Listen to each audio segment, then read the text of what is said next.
Italo Ferreira. The opening of Rotterdam's new wave pool. Rotterdam's iconic canals are filled with history, and the idea of turning one of them into an outdoor urban wave pool goes to show how far the man-made waves movement has come in the past decade. Don't miss any update. Subscribe my YouTube channel for entertainment news.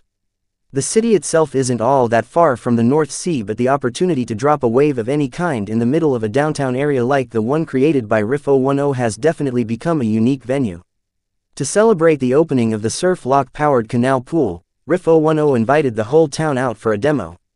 And they chose Italo Ferreira to show it all off in front of hundreds of onlookers. As you'd expect, the former world champ put on a show. Management at Riff 010 says the pool can pump out waves in 7-second intervals and for various performance levels. Italo's demo didn't feature head-high reeling surf ranch-esque tubes, but he seems to be the perfect guy to showcase the kind of surfing that can be done on small waves in such a compact space. "That was a really special day, for sure," he said. "I'm so happy to open this pool and have this moment with everybody here in Rotterdam.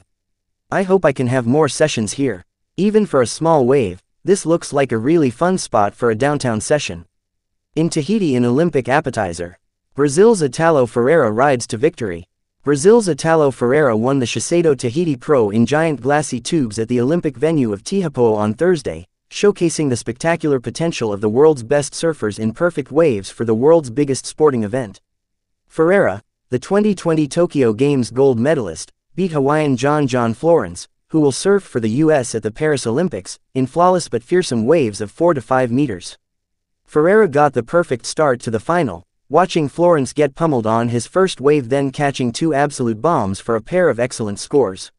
Florence fought back with the highest wave of the final, a 9.33 out of 10 for a fierce barrel, but could not reel in Ferreira, who ended with a 2-wave heat total of 17.70 out of 20. "I missed this event last year, and finally I got my win here, and I'm really stoked," Ferreira said after being congratulated by jet ski riding French Polynesia President Mote Brotherson. "That's it. Job done." With the Olympics set to start in less 2 months, the choice of Tihapo'o in the French overseas territory for the surfing competition looked inspired on Thursday. In the best surf conditions for several years on the World Championship Tour, almost every competitor had highlight reel moments, being shot out of the giant blue barrels into cheering crowds of spectator boats in the channel. But mistakes were punished hard. Florence was left spitting out blood after one wipeout early in the day, while Brazil's Gabriel Medina got clipped at the end of an incredible cavern in his semifinal against Florence, coming up with his back scrapped and bleeding from the sharp coral reef.